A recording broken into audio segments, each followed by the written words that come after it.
Hi అండి, welcome to శ్రీస్ kitchen. Today special సేమియా దద్దోజనం. ఇది చాలా సింపుల్గా చేసుకునే రెసిపీ. ఒక గిన్నె తీసుకుని దానిలో నీళ్లు వేసి స్టవ్ మీద పెట్టుకుని మరిగించాలి. అందులోనే కొద్దిగా ఉప్పు, కొద్దిగా నూనె వేసుకోవాలి. అందులో సేమియా వేసి సాఫ్ట్ అయ్యేంత వరకు ఉడికించాలి. దాన్ని స్ట్రెయిన్ చేసుకోవాలి. అందులోనే కొద్దిగా నార్మల్ వాటర్ యాడ్ చేయాలి. పక్కన పెట్టుకోవాలి. కడాయి తీసుకుని కొద్దిగా ఆయిల్, అందులో కొద్దిగా ఇంగువ, కొద్దిగా జీలకర్ర, కొద్దిగా ఆవాలు, కొద్దిగా శనగపప్పు, మినపప్పు వేసుకోవాలి. వేసుకుని కొద్దిగా వేగించాలి.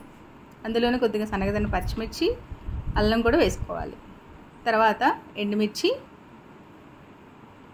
కొద్దిగా కరివేపాకు వేసి వేయించాలి. కొద్దిగా పసుపు, కొద్దిగా ఉప్పు వేసుకోవాలి. పక్కన పెట్టిన సేమియాలో పెరుగు, కొద్దిగా గోరువెచ్చని పాలు యాడ్ చేయాలి. అందులోనే ఈ పోపును వేసుకోవాలి. అంతే, చాలా సింపుల్గా దద్దోజనం రెడీ.